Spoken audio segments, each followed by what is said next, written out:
오늘도 이제 시간을 내어 예배당에 와서 하나님을 찬양하고 예배드리는 모든 청년들을 환영하고 축복합니다. 오늘 본문은 지난주에 이어서 이어지는 이야기인데요. 자, 지난주 어떤 메시지를 여러분들은 듣고 기억하시나요? 베드로, 야고보, 요한이 어디로 올라갔나요? 산에 올라갔죠. 제가 산은 어떤 곳이라고 했나요? 모든 세상이 점으로 보이는 곳, 모든 세상이 얼마나 먼지 같고 하나님 안에서는 하나님의 시선으로서는 우리가 그렇게 아득바득 노력해서 얻으려고 했던, 가려고 했던 직장, 학교, 차, 집, 이러한 것이 얼마나 먼지에 불과하구나라는 것을 깨달을 수 있는 영적 체험의 장소였습니다. 그러면 이 영적 체험, 산으로 올라가서 하는 영적 체험이 왜 중요하다고 했나요? 이 산 아래로 내려와서 걸어갈 십자가의 길, 예수님을 따라가는 길이 힘들기 때문에 그 힘들더라도 버틸 수 있는 믿음을 주기 위해 산에서의 영적 체험을 경험케 하신 거죠.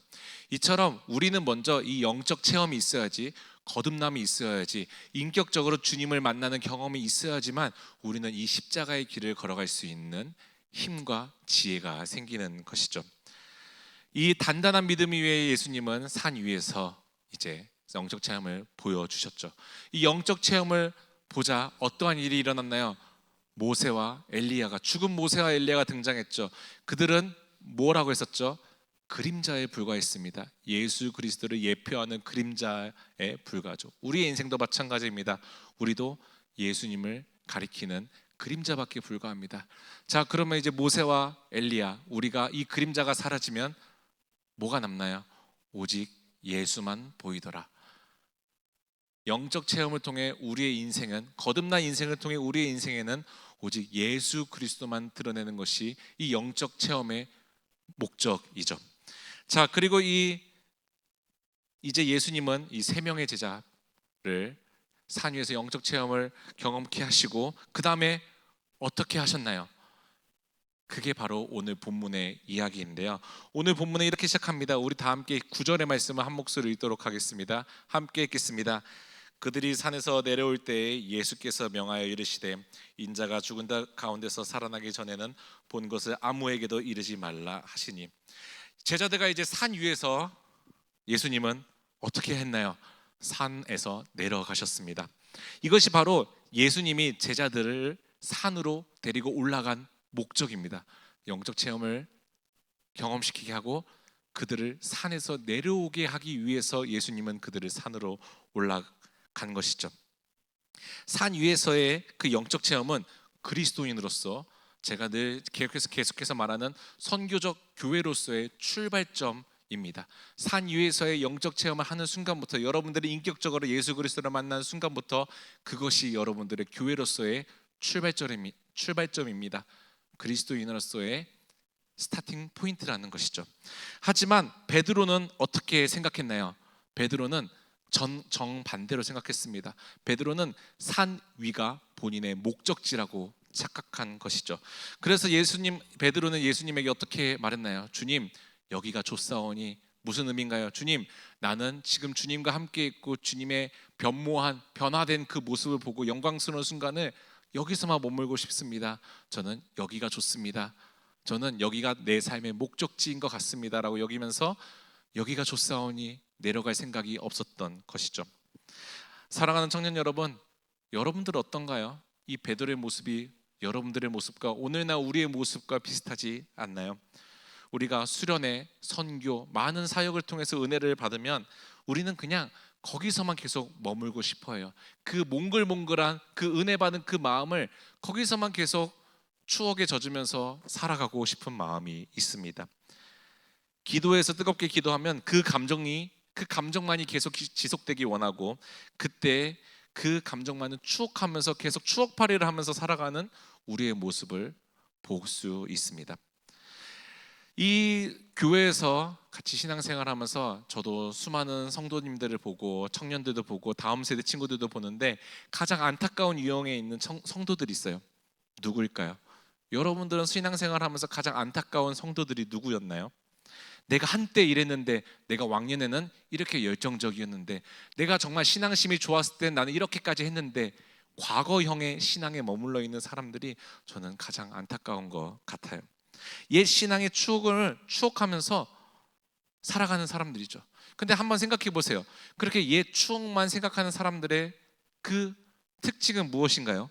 현재는, 지금은 전혀 그렇게 살아내지 못하고 있다는 것이죠. 그 신앙에 좋았을 때 모습을 다시 회복하지 못하고 그 다음 단계로 그 더 깊은 주님과의 교제의 자리로 나아가지 못하는 사람의 특징인 것이죠. 예수님이 제자들에게 왜 영적 체험을 산에서 주셨다고 제가 말했죠. 그것을 추억하라고 주신 것이 아닙니다. 거기서 머물러 있으라고 주신 것이 아닙니다. 너희들이 이제 은혜를 누렸으면, 너희들이 이제 예수 그리스도 나를 인격적으로 만났으면 이제 그대로 살아내라. 이제 더 앞으로 가서 그 말씀대로 살아날 수 있는, 더 나를 더 알아가려고 노력하고 부단히 노력하고 내가 걸어가는 십자가의 길을 같이 걸어가기 위해서 이 영적 체험을 허락하신 것입니다. 그래서 예수님은 산에서 내려온 것입니다. 여러분들에게 묻습니다.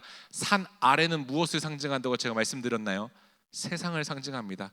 이제 여러분들이 예수 그리스도를 만나서 거듭난 삶이 됐으면 그 다음 여러분들에게 펼쳐진 것은 산 아래 세상에서의 삶이 펼쳐져 있습니다. 그것을 우리는 광야라고 부르고, 그것이 우리에게는 성화의 과정이라고 말합니다. 예수님은 이제 너희가 영적 체험을 통해서 내가 누구인지 알았으면, 하나님이 누구인지 알았으면, 말씀이 들리면 세상 속에 나가서 너희는 이제 교회로서 살아내라. 너희는 이제 예수 그리스도의 자녀됨으로써, 제자됨으로써 살아내라 라고 말씀하시는 것이죠. 그리고 예수님은 제자들과 함께 산에서 내려왔습니다. 산에서 내려왔을 때 예수님은 제자들에게 무엇을 말씀하셨나요? 9절에 뭐라고 말씀되어 있었죠? 너희는 가서 아무에게도 말을 하지 마라. 너희가 본 것을 말하지 말라고 얘기했죠. 너무 이상하지 않나요? 분명히 너희가 경험한 은혜를 나누라고 했는데 왜 예수님은 제자들에게 아무에게도 너희가 산 위에서 본 것을 말하지 말라라고 말씀하셨어요? 여러분들 한번 상상해 보세요. 여러분들이 베드로, 요한처럼, 야고보처럼 산 위에서 예수님이 변화된 거를, 얼굴이 광채처럼 빛나고 옷이 변하면서 죽은 모세와 엘리야를 봤다고 상상해 봐요. 그리고 여러분들이 내려와서 이것을 만약에 여러분들이 친한 제자들과 친구들에게 이야기를 했다고 생각해 봐요. 그들이 과연 이것을 믿을까요? 믿을 수는 있겠죠. 믿는데 이게 그들 삶에 무엇이 중요하게 될까요? 그저 그냥 어떻게 보면 쟤 자랑한다, 쟤 예수님과 더 친한 척한다, 오히려 더 어려움을 만들 수도 있고 시샘을 살 수도 있고 질투를 살 수 있는 위험이 있을 수도 있죠. 이 영광의 의미가, 예수님이 변화된 사건의 의미가 제대로 해석되지 않으면 오히려 그 제자 공동체를 더 어렵게 만들고 더 곤란하게 만들 수 있기 때문에 예수님은 그래서 제자들에게 너희가 본 것을 말하지 말라라고 말씀하신 것입니다. 그러면 이 예수님이 변화된 사건은 언제 어떻게 해석이 될까요? 십자가와 부활 사건을 통해서 이것이 해석된다고 이제 9절에서 말씀합니다. 그렇기 때문에 예수님은 내가 십자가에서 못 박혀 죽고 다시 부활하기 전까지는 너희는 이것을 누구에게도 말하지 말라라고 말씀하신 것이죠.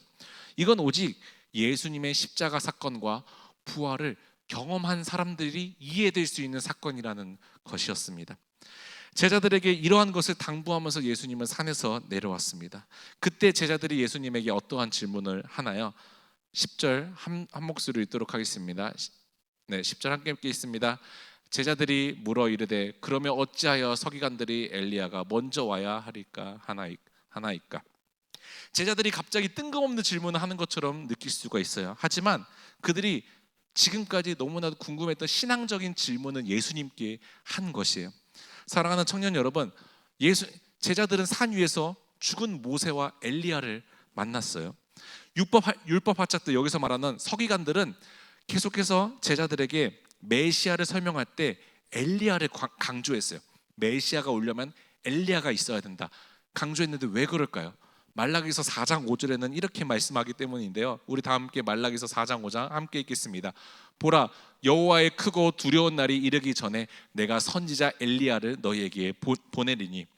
이 말씀 때문에 제자들은 어떻게 이해하고 있었을까요? 이 땅에 구원해 줄 메시아가 올 때, 이 땅에 심판하러 심판이 다가올 때 엘리야가 먼저 오는구나.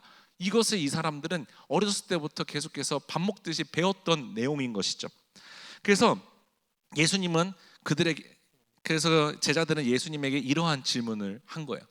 방금 읽은 10절을 쉽게 풀이하면, 주님이 메시아라고 나에게 말씀하셨는데, 그렇다면 내가 산 위에서 본 엘리야가 그 말라기에 나오는 엘리야인가요? 이 질문을 한 거예요. 내가 어렸을 때 율법 학자들한테 배웠던 내용이 드디어 해석이 된 건가요? 내가 봤던 그 엘리야가 예수님이 그 하나님이 예언한 그 엘리야가 맞나요? 이것을 신앙적으로 질문한 것이죠. 그래서 예수님은 이 궁금증을 가지고 있던 제자들에게 이 질문에 대한 답을 해주셨는데, 우리 다 함께 12절의 말씀을 함께 읽도록 하겠습니다. 함께 읽겠습니다. 내가 너에게 말하노니 엘리야가 이미 왔으되 사람들이 알지 못하고 임의로 대우하였도다. 인자도 이와 같이 그들에게 고난을 받으리라 하시니. 예수님은 이미 이 땅에 엘리야가 왔다고 말씀하셨어요. 그리고 제자들은 무엇을 깨달았나요? 그 다음 절 바로 함께 읽도록 하겠습니다. 13절 읽겠습니다. 그제서야 제자들이 예수께서 말씀하신 것이 세례 요한인 줄을 깨달으니라. 아멘. 말라기에서 예언한 엘리야가 세례 요한이라는 것을 제자들은 예수님의 대답을 통해서 깨닫게 된 것이에요. 사랑하는 청년 여러분, 그렇다면 여기서 또 질문이 생기겠죠. 왜 갑자기 세례 요한이 등장했을까? 갑자기 이제 산 위에 내려왔는데, 이제 예수님의 은혜를 전하라고 누리라고 했는데 왜 갑자기 뜬금없이 세례 요한이 등장했을까요? 하지만 이 세례 요한은 오늘 본문에서 너무나 중요한 역할을 하는데요. 세례 요한, 여러분들 세례 요한 생각하면 어떠한 것이 생각이 나나요? 세례를 베푸는 사람, 예수님의 길을 준비하는 사람, 광야에서 외치는 소리로다. 이러한 이제 말씀들이 있죠. 세례 요한이 요한복음 1장에서 나타나자 사람들이 뭐라고 얘기했는지 아시나요? 이렇게 물었어요. 너가 메시아냐? 너가 선지자냐? 우리가 기다려온 선지자가 너냐?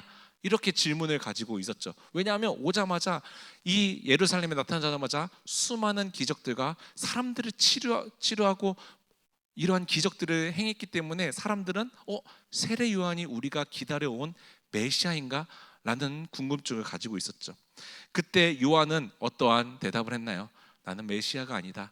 나는 선지자도 아니다. 나는 주의 길을 준비하는 자이다. 나는 광야에서 주의 길을 외치는 자의 소리라고 말했습니다. 세례 요한은 자신의 이름을 남기려고 온 사람이 아니었어요. 인기를 얻으려고 내 능력을 뽐내려고 이 땅에 온 사람이 아니었던 것이었죠. 그는 철저히 예수님을 가리키는 사람이었어요. 예수님이 오신 그 길을 준비하는 사람, 예수님의 그림자의 역할을 감당했던 게 바로 세례 요한의 삶이었습니다. 그리고 광야에서 이렇게 외쳤죠. 우리 마가복음 1장 8절, 요한복음 3장 30절 바로 읽도록 하겠습니다. 나는 너에게 물로 세례를 베풀었거니와 그는 너에게 성령으로 세례를 베푸시리라. 그는 흥하여야 하겠고 나는 쇠하여야 하리라 하니라. 아멘. 사랑하는 청년 여러분, 우리가 방금 읽은 이 두 구절이 바로 세례 요한이 이 땅에 온 목적입니다. 이 땅에 보냄받은 목적인 것이죠. 세례 요한의 정체성이 이 두 구절에 담겨 있습니다. 여러분들에게 묻습니다. 그러면 주님의 길을 준비하는 그 세례 요한의 삶은 평안했을까요? 편했을까요? 주님의 길을 준비하는 그 길인데 탄탄대로 너무나 좋은 삶을, 평안한 삶을 살아야 되는 게 우리의 상식으로는 당연한 게 아닌가요? 예수님이 택하셔서 보냄받은 자였는데, 예수님의 길을 준비하는 자였는데, 세례 요한의 삶은 헤롯에 의해 죽임당했고 수많은 억울한 일을 당하면서 고통 중에 신음했던 사람입니다. 세례 요한은 주의 길을 준비하는 자였습니다. 하지만 그의 삶은 어땠나요? 인정도 받지 못했고 오히려 거절당하고 오해당하고 죽임을 당하였습니다. 세상적 기준으로 보면 세례 요한은 너무나도 완벽하게 실패한 삶처럼 보입니다. 하지만 성경은 단 한 번도 그의 인생을 실패했다고 말한 적이 없는데요. 오히려 세례 요한을 위대한 인물이라고 말하는 것이죠. 왜 그랬나요? 그가 오래 살았기 때문에 위대한 인물이 아닙니다. 그가 편하게 살았고 능력이 넘쳤기 때문에 위대한 사람이라고 불림받은 게 아니었습니다. 세례 요한은 자신이 보냄받은 그 사명을 끝까지 감당했기 때문에 성경에서는 위대한 인물이라고 칭송을 받게 된 것입니다.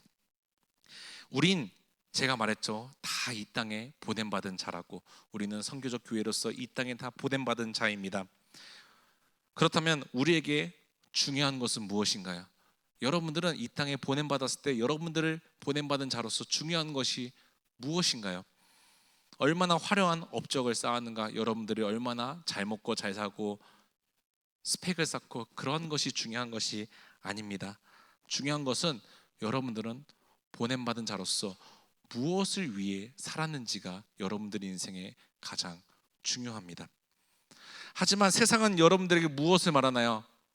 오래 사는 거, 건강하게 오래 사는 거, 갓생 사는 거, 화려하게, 그리고 경제적으로 부족함 없이, 그리고 이제 손해보지 않는 삶이 좋은 삶이라고, 성공한 삶이라고 말하죠. 물론 건강하고 경제적으로 여유로운 삶도 좋죠. 귀하죠. 하지만 성경에선 우리에게 그거 이전에 근본적으로 너희는 무엇을 위해 오늘 살아가고 있느냐, 너희는 무엇을 위해 살아가고 있는지에 대해서 질문하고 있습니다. 세례 요한의 인생은 너무나도 짧았습니다. 하지만 그는 끝까지 죽을 때까지 하나님의 보냄받은 자로서 주의 길을 준비했던 사람이었습니다. 억울한 상황 너무나도 많았죠. 정죄당하고 왜 나를 이해하지 못하냐, 너무나도 고통 중에 신음했던 사람이 세례 요한이었습니다. 하지만 세례 요한은 이 모든 것이 하나님이 나를 보내신 이유라는 확신이 있었기 때문에 그는 이 고통 가운데 있는 길을 영광이라 생각하면서 주님의 은혜 가운데 모든 것을 경험하면서 살아갔습니다. 요셉은 어땠나요? 그도 보냄받은 자였죠. 억울하게 형들 때문에 애굽으로 팔려갔습니다. 하지만 나중에 요셉의 고백은 어떠했나요? 하나님이 형과 우리의 민족을 구원하시려고, 형은 나를 팔아 넘겼지만 하나님이 나를 보내신 거다.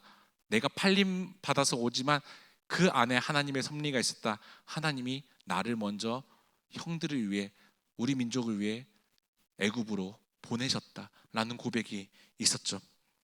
억울했지만 요셉은 그 삶 가운데 하나님을 만나고 변화되면서 내가 여기에 팔려온 게 아니라 하나님이 나를 보내셨구나라는 것을 깨닫게 된 것이죠.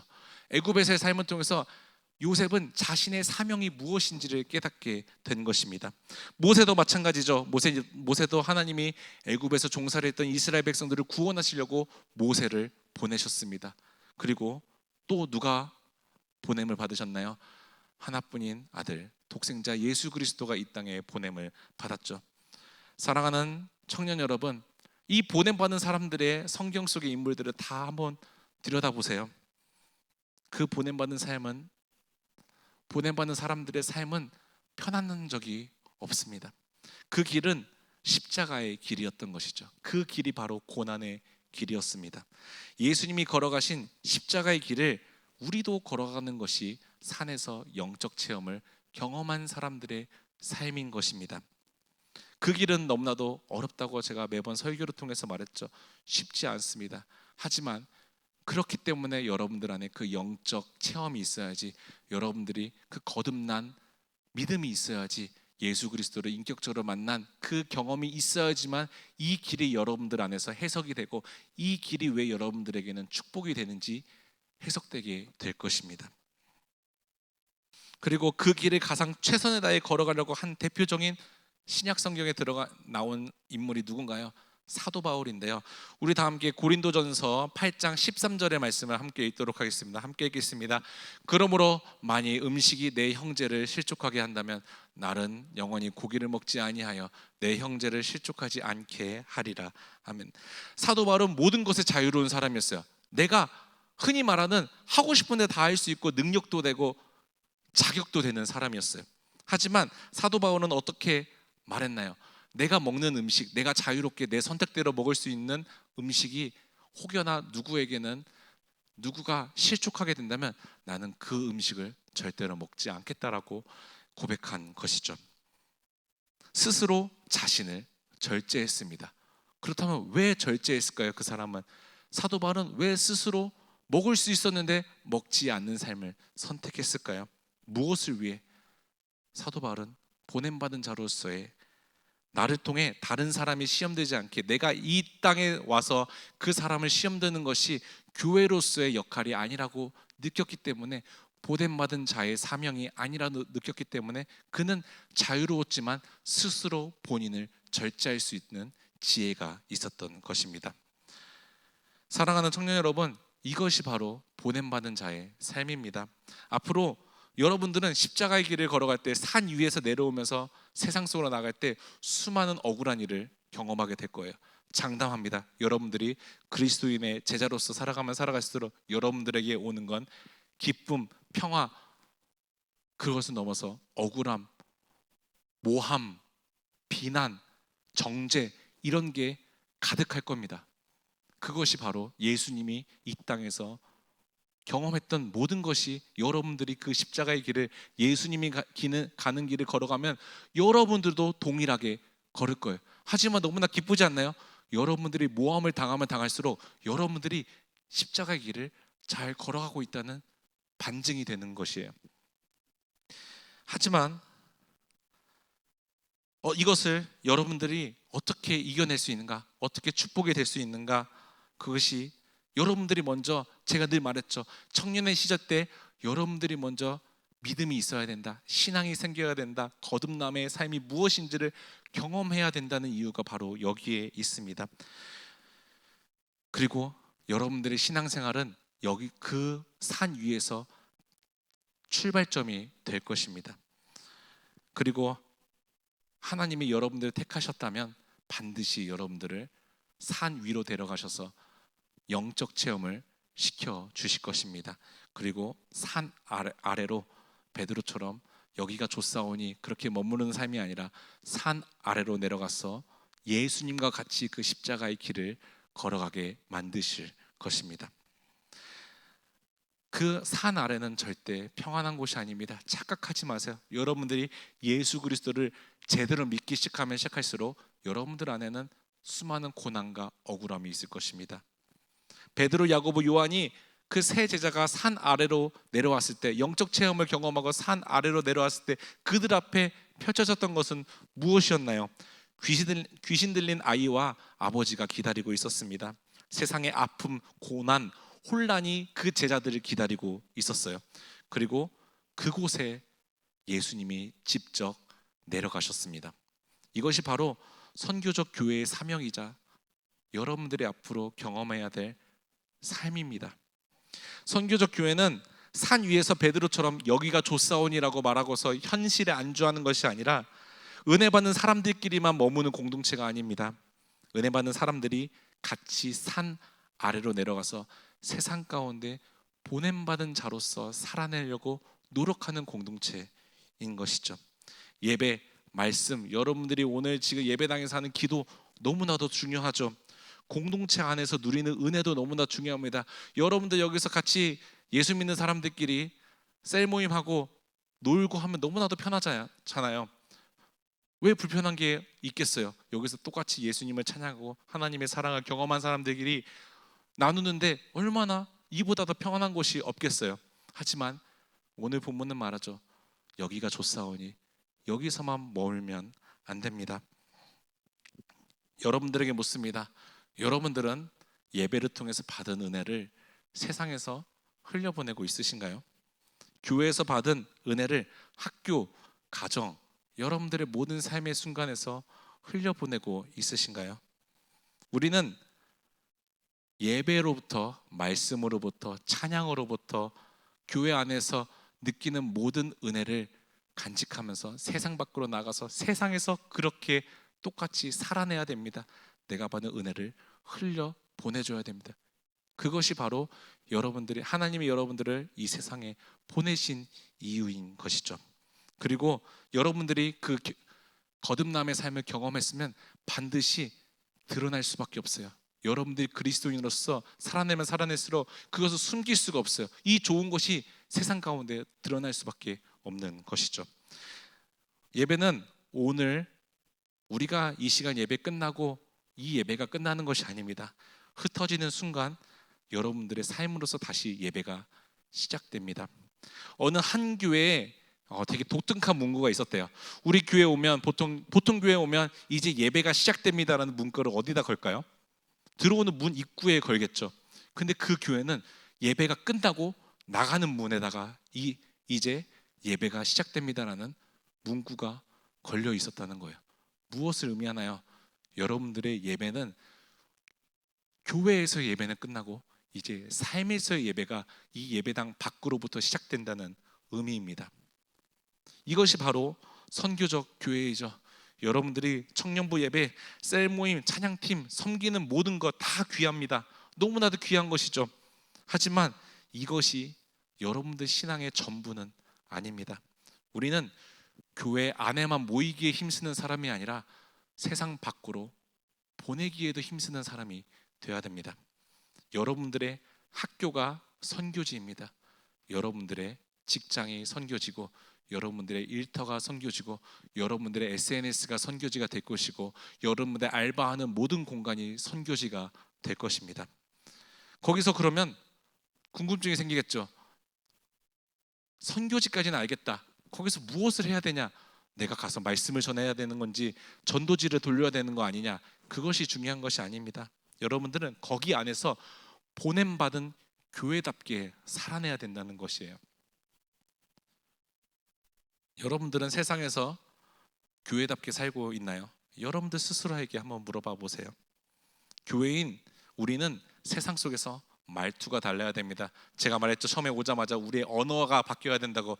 주님의 언어로 바뀌어야 된다. 이것이 바로 우리가 세상 가운데 교회로서 살아내야 되기 때문에 여기서 연습하고 여러분들의 삶의 현장이 이제 여러분들의 일터와 가정이 돼야 되는 것이에요. 여러분들이 사람을 대하는 태도가 달라져야 돼요. 예수를 믿으면 여러분들이 돈을 바라보는 시각이 달라져야 돼요. 여러분들이 시간을 쓰는 방식이 달라져야 돼요. 여러분들이 화가 날 때 그 반응이 달라져야 되는 게 바로 선교적 교회로서의 삶입니다. 저는 이것을 언제 깨달았냐면요, 부모님을 통해서 깨달았어요. 저도 되게 혈기왕성했을 때 어떻게 나를 이렇게 생각하지? 내가 교회에서 이렇게 살아가는데 정죄당하고 너무나 억울한 상황이 많은 거예요. 내가 교회에서는 되게 착하게 살아가면 살아갈수록 사람들이 저를 모함하고 공격하고 힘들게 하는 거예요. 근데 그때 제 동생한테 한 사건이 터졌어요. 제 동생이 제가 부산에 있었을 때 태국에 있었는데 중3, 중2였는데 고1 형 중3 4명이 고1 형 9명한테 폭행을 당한 거예요. 근데 중2에 제 동생이 그 피해자에 속해 있었는데 이제 여기 무슨 뼈라 그러죠? 이 뼈에 금 가고 고막이 터지고 온몸에 멍투성이가 된 거예요. 그렇게 구타를 당한 거예요. 한국인 형한테 태국에서. 이제 부모님이 바로 비행기 타고 날아갔죠. 피해자들이 다 날아갔어요. 그래서 바로 그 피해자 가족들이 고소를 한 거예요. 이 가해자들은. 근데 저희 부모님은 고소를 하지 않았어요. 그러면서 동생한테 뭐라고 말했냐면 저한테도 그랬어요. 너가 맞아서 다행이다. 너가 그리스도인 너가 교회 다니는 우리 가정이 맞아가지고 저 가해자 애들이 감옥에 가지 않고 더 이상 어떠한 처벌도 받지 않아서 너 때문에 너가 교회 다니는 사람 집안이어서 너가 목회자 가정이어서 저 사람들이 하나님의 사랑을 이처럼 느낄 수 있다. 생각해 보세요. 여러분들이 그 상황에 처했어요. 이해가 돼요? 저는 제 생각으로는 그때 되게 믿음이 약했을 때는 너무나 화가 났어요. 이게 맞냐? 목회자의 자녀라고 피해자인데도 고소를 못하고 오히려 너가 맞아서 다행이다. 이 말이 저는 이해가 안 되더라고요. 근데 지금 생각해 보니까 이게 바로 여러분들의 삶이 될 거예요. 이게 바로 그리스도인이 당해야 될 억울함과 여러분들이 겪어야 될 고난일 것입니다. 우리가 선교적 교회로 살아가면 살아갈수록 여러분들의 삶에 대한 해석이 달라질 수밖에 없어요. 왜? 여러분들의 삶을 대하는 태도가 달라지는 것이죠. 여러분들 저를 어떻게 봤을지 모르겠지만 되게 어려움이 많았어요. 지금도 차마 말 못할 어려움들 상황 속에 많은 경우가 있어요. 그럼에도 불구하고 여기서 말씀을 정하고, 그럼에도 불구하고 세상 가운데 나아가서 말씀대로 살려는 이유가 우리가 바로 보냄받은 교회로서 부르심을 받았기 때문이에요. 우리가 먼저 은혜를 받았기 때문에 우리가 받은 은혜와 사랑을 흘려보내야 되는 게 교회로서의 사명인 것이죠. 불편합니다. 제가 목회자가 된 것으로, 제가 하나님을 만난 것으로 저는 하나님께 이런 투정도 부린 적이 있어요. 왜 이렇게 나를 빨리 만나줬냐? 난 좀 더 누릴 수 있고 이제 세상적으로 노는 게 무엇인지 알겠는데 왜 나를 빨리 만나줘서, 나를 인격적으로 만나줘서 나는 광야에서 이렇게 힘든 삶을 살게 됐느냐? 왜 나는 목회자의 가정을 태어나서 이렇게 고난이 있어도 내가 한 장로로부터 모함을 받아서 고소를 당했는데도 맞고소를 하지 못하고 그저 그 고소를 받아내면서 살아가야 되는지, 목회자의 자녀로서의 삶이 이해가 되지 않았어요. 제 동생의 상황도 봤을 때도 이해가 되지 않았고, 하지만 이것이 그리스도인으로서 여러분들이 세상 가운데 교회로서의 살아갈 때 겪어야 될 일이에요. 예수님은 이것보다 훨씬 더 억울하고 비참한 상황들을 이 땅에서 겪고 십자가의 길로 가게 되셨습니다. 사랑하는 청년 여러분, 예수님은 오늘도 여러분들을, 이번 한 주도 여러분들을 세상 가운데 보내십니다. 그리고 그곳이 우리에게는 산 아래가 될 것입니다. 왜 예수님은 산 아래에 여러분들을 보내셨을까요? 당연히 사랑하는 자녀들이 산 위에서 깊은 평안을 누리고 기쁨, 좋은 일만 느꼈으면 좋았겠지만 왜 예수님은 여러분들을 산 아래로 데려고 내려갔을까요? 그곳에 예수님이 필요한 사람이 있기 때문이에요.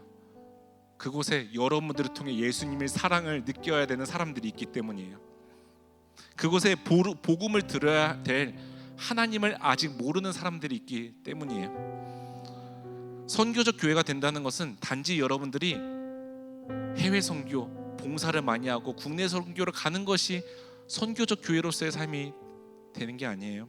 더 중요한 것은 여러분들의 일상의 자리에서 교회로서 살아내는 것이에요. 여러분들은 제가 경험했던 그 억울한 상황 속에서 견딜 수 있겠어요?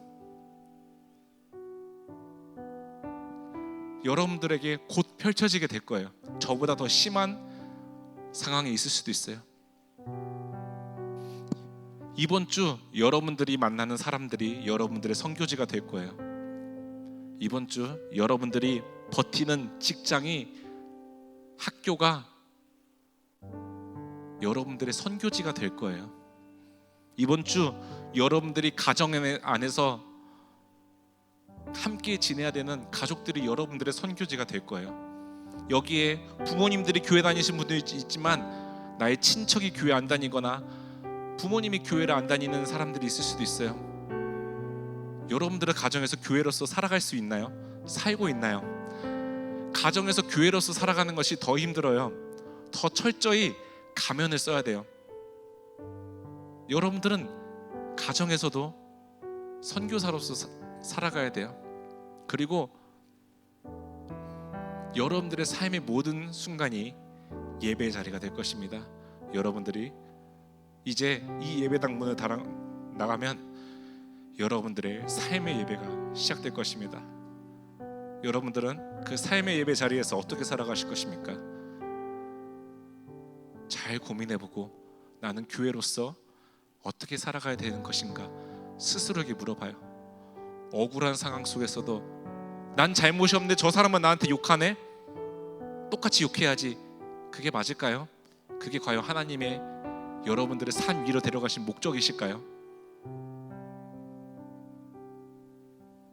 어려워요. 여러분들이 제대로 예수 믿기 시작하면 여러분들 앞에는 어려움밖에 없을 거예요.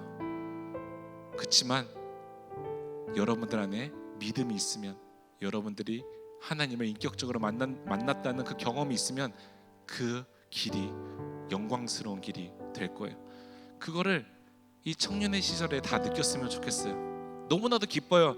억울하지만 저도 너무나도 와, 이런 일이 있냐, 왜 나한테 이런 일이 있을까, 하나님의 따지기도 하고 지금도 따지고 있어요. 왜?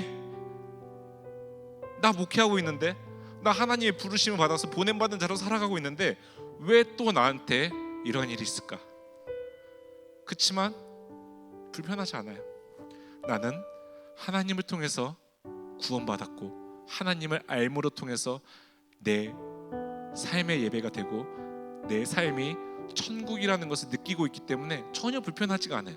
오히려 짜릿하긴 해요. 좀 이상한 소리처럼 들리겠지만 이러한 고난을 통해서 내 안에 더욱더 단단한 믿음이 생기고 내 안에 더욱더 말씀대로 살아갈 수 있는 소망이 생기고, 고난을 통해서 고난이 나의 축복이구나, 내가 딴짓 못하게, 내가 오직 하나님만을 의지하게 만들게 하시는구나, 나의 모든 것을 내 손에서 내려놓게 하시고 오직 예수님의 손만 붙잡게 만드시는구나, 이것이 나의 인생이고 이것이 선교적 교회로서의 삶이구나, 그거를 인정하는 순간부터 여러분 안에는 고난이 있지만 평안함이 찾아오게 될 것이에요. 어떠한 억울함이 있어도 기쁨으로, 그저 그렇게 예전에는 분노할 수 있는 상황이었지만 이제는 그럴 수 있지, 내 안에는 하나님의 사랑이 있기 때문에 이 모든 고난이 하나님 안에서 해석이 될 것입니다. 여러분들이 은혜를 받았다면 반드시 하나님은 내려가게 만드실 것입니다. 산 아래로. 그리고 세상 가운데 여러분들이 필요한 곳에 보내실 것입니다. 그곳이 가정이 될 것이고, 그것이 세상 친구들이 될 것이고, 그것이 직장이 될 것입니다. 여러분들이 선교 가는 건 중요하지 않아요. 여러분들이 삶에서 먼저 선교가 돼야지 선교에서도 그러한 경험이 있을 텐데, 여러분들이 삶에서도 그렇게 살아내지 못하면서 무슨 선교를 가요? 오히려 죄예요. 그거는 제가 선교팀에서 얘기해요. 여러분들이 제대로 준비가 안 되면 우리는 선교지에 가서 오히려 하나님의 사역을 망치게 될 것이다. 교회로서 살아내야 된다. 제가 그래서 의도적으로 청년들에게, 선교팀에게 교회로서 살아내라. 너희들이 선교팀이니까 그렇지 않더라도, 너희들 마음에 악한 마음이 있더라도 그렇게 사는 척을 해야 된다 하는 이유가 이것 때문이에요. 여러분들이 지금은 교회로서 살아가는 것이 안 될지라도 살아내셔야 돼요. 넘어지고 깨지고 상처받고 시험당하고, 그것을 통해서 여러분들은 교회로서의 삶이 무엇인지를 계속해서 깨닫게 될 거예요. 여러분들에게 탄탄대로 행복한 길이 있으면 여러분들 하나님을 찾지 않을걸요. 여러분들이 100억이 있다고 생각해봐요. 교회 나오겠어요? 절대 안 나와요. 제가 그것을 처절하게 느꼈어요. 제가 대학교 때 좋은 우연한 기회로 돈이 되게 많이 벌었었어요. 제 수중에 몇 천만 원이 있었어요. 그때 저는 교회 안 나갔어요. 하나님이 필요가 없더라고요. 그러니까 하나님이 이 모든 것을 다 뺏어갔더라고요. 그렇기 때문에 돈 많은 게 축복이 아니에요. 고난이 축복인 게 거기서 느껴지게 될 거예요. 여러분들이 힘들면 힘들수록 여러분들 하나님을 철저히 의지하는 법을 알게 될 거예요. 고난이 축복이 된다는 게 무엇인지를 경험하는 그 청년의 시절이 되기를 소망합니다. 그리고 오늘도 여러분들은 한 주를 세상 밖으로 나아가서 선교사로서, 선교지에서 교회로서 살아가게 될 거예요. 교회로서 살아내셔야 돼요.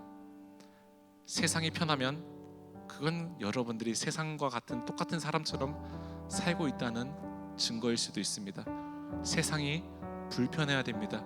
세상이 힘들고 세상이 고난스럽고 세상에서 억울함을 많이 당하고 세상에서 손해보는 사람들이 교회로서의 삶을 살아가는 사람들입니다. 그 길을 가는 것이 바로 십자가의 길입니다. 여러분들이 교회를 다닌다는 의미가 바로 이 길을 걸어간다는 선언입니다. 나는 내 스스로 그 길을 걸어가겠습니다. 나는 예수를 믿으니까 난 예수님이 걸어가는 그 십자가의 길을 나도 걸어가겠습니다. 걸어갈 수 있겠나요? 믿음이 있으면, 영적 체험이 있으면 여러분들은 담대히 산 아래로 내려가서 교회로서 살아나게 것입니다. 한 번에 안 될 수 있어요. 저도 계속해서 연습하고 있는 거예요. 하지만 그 연습을 통해서, 쓰러짐을 통해서 여러분들을 계속해서 단련될 거고, 여러분들의 가정이 변하게 될 것이고, 여러분들의 일터의 환경이 변하게 될 것이고, 여러분들의 주변 사람들이 여러분들 통해서 하나님의 사랑을 느끼게 될 것이에요. 그것이 바로 기쁨입니다. 그것이 바로 예수 믿는 사람들의 영광이고 기쁨이고 은혜인 줄 믿습니다. 오늘 한 주도 교회로서 살아내시기 바랍니다. 여러분들의 삶의 모든 순간순간마다 예수님이 보이기 소망합니다. 여러분들의 삶의 한 절이라도 예수님을 닮아가기 소망합니다. 그렇게 세상 가운데 여기서만 모이기에 힘쓰지 말고 예배당에 나가서 이제 여러분들의 삶의 예배를 통해서 선교적 교회로서 살아가는 저와 여러분 모두가 되기를 주님의 이름으로 간절히 소망합니다. 이 시간 함께 찬양하면서 말씀을 되새겼으면 좋겠습니다. 여기서만 드리는 예배가 끝이 아닙니다. 여기는 공급받는 자리고 여러분들이 이제 공급해주는 자리로 나아가게 될 거예요. 그것이 바로 교회로서의 삶입니다. 세상에서 공급받으려고 하지 마세요. 교회 와서 공급받고 세상 가운데 나아가서 하나님의 사랑과 은혜를 흘려보내시기 소망합니다. 그것이 바로 여러분들이 이 땅에 보내심을 받은 이유입니다. 목적이고요. 그 영광스러운 순간에 우리가 함께 공동체로서 동역하면서 이 순간을 누리면서 모든 것이 은혜였다는 것을 고백하며 나아가는 모두가 되기를 소망합니다. 함께 가사를 묵상하면서 고백하기 원합니다. 보여지는